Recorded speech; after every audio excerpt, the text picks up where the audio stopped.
Hi there, it's Mental Health Week and it's time to hashtag get real about how you feel. Hi there, my name is Thomas Brown and I'm from Qualia Counseling Services. And today I am with Sarah Courtney again, who is our resident marriage and family couples therapist and does a lot of great work with CBT and EFT, emotion focused therapy. And we're going to talk a little bit today, Sarah, right, about a blog that you wrote for us around Mental Health Week and getting Yeah. real about our emotions, right? Yeah. Yeah. Yeah, we're excited about that. And so we're going to just sort of speak about the blog a little bit, but I really invite you folks to head over to our website, qualiacounseling.com. At the bottom of the page is our blog, and there you'll find Sarah's writing about hashtag getting real around our emotions.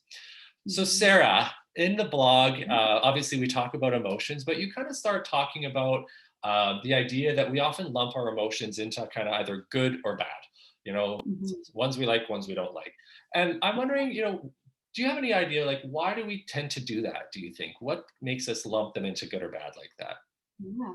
Well, really, I think we just like our categories, right? We Right. like to organize ourselves. And in a lot of ways, some emotions feel good and some emotions feel bad, right? Hmm. So we end up using this language and categorizing them as a way of helping us understand um, uh, those emotions and how they feel. I, Hmm. I think at some point, I guess sometimes I hesitate with those labels because I don't want the idea of the bad ones always meaning that that's problematic or that they Right. shouldn't be happening. And so sometimes I like to reframe that, and instead of Right. calling them bad emotions or negative, to use words like difficult or Uh-huh. challenging or uncomfortable, just to kind of choose a more helpful way of understanding what's happening there. Yeah, yeah. I just picking up on what you said before, sad doesn't have to be a bad emotion, or angry doesn't have to be a bad emotion. Maybe it's a good one, Yeah. right? Kind of makes me think of that Pixar movie that we show our kids, Inside Out, and at the end, the character learns that sadness is important, right? Sadness actually helps Yeah. at sometimes, and anger sometimes helps, right? Yeah, and I love that idea of shifting to calling them maybe difficult or challenging. How do we make a shift like that, do you think? Yeah, so I think with practice, Yeah. always, trying to be more aware of what language we're choosing. Saying things out loud, I think, can be Oh, okay. helpful. Whether we're saying that to other people or sometimes just even to ourselves. Maybe when we're in a moment where we're Hmm. noticing a difficult emotion, just even saying something like, "Oh wow, this is really hard. Okay. Or Yeah. this feels really comfortable." Right. um, to kind of as a way of practicing using that Right. language a little bit more. Yeah, for sure. I even think about with my kids, I'll say, I see that you're angry and that's okay, or I see that it's really challenging right now for you to be angry, rather Yeah, than trying not to like turn it into a bad thing, but trying to frame it differently. That's important. yeah, Yeah. yeah, Speaking of kids, you gave a great example in your blog about some of the emotions you had when we went back into wave 3 lockdown. The kids are home, and of course we've yeah, all got big emotions about that. And then you recommend some really important questions that we ask ourselves. I know for me, when I've got kind of big emotions happening, it's hard for me to get to that point where I can think a little bit more, ask some good questions. How do you suggest we get to that point of moving past our big emotions and being able to kind of think about them and ask ourselves those great questions you outlined in the blog?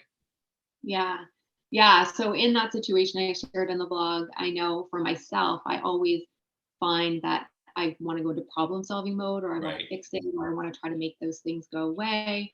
And I notice that I start moving really quickly. I feel like I Oh just need yeah. to figure it out right to solve this Yeah, I do that problem. too. Oh no. Yeah. So that's one clue for me, and something I find really helpful is to be able to take a pause or Hmm. take a breath, um, and almost like, just creating a space there to kind of like choose how you want to respond in that Hmm.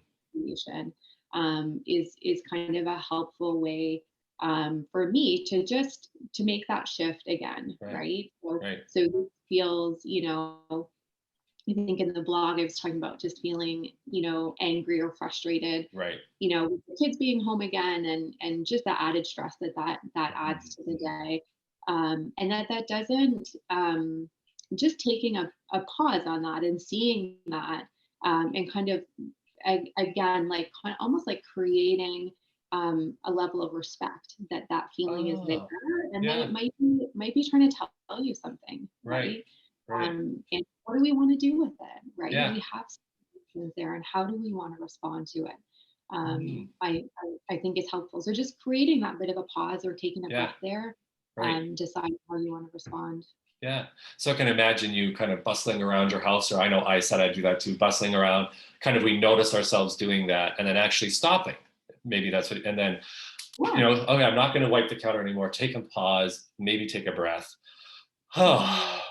Okay, what do I want to do with this? And then respect the emotion and sort of learn from it in Yeah. a different way. So Yeah. really practically stopping actually is what I'm hearing you say. Yeah. Yeah. Okay, Yeah. great. Yeah. Yeah. And I think then, it's yeah, oh, go so I was ahead. gonna say, I think anyone with kids right now too, right? Like I know Yeah. you're home with your kids and I'm home with my kids, and there's lots of feelings Hmm.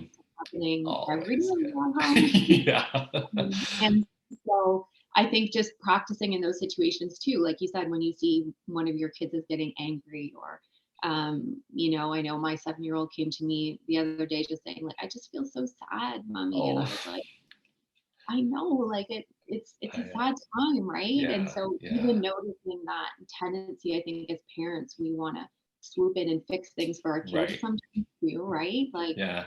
especially a statement like that, I was like, Yeah. oh, let's go get some donuts or Yeah. let's Right. Let's just fix have it. more time, right? Let's fix Yeah. it. Let's try to get back to the happy. Right. But instead kind of creating a practice around, yeah, there's some hard emotions right now, and that's Yeah. normal, right? Right.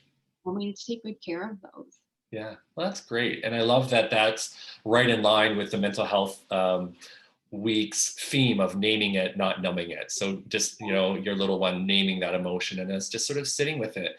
And that kind of does bring me to my last question. Once we've taken that pause and maybe named the emotion, and you mentioned the word respect or being with that for a little while, again, practically, what do we do?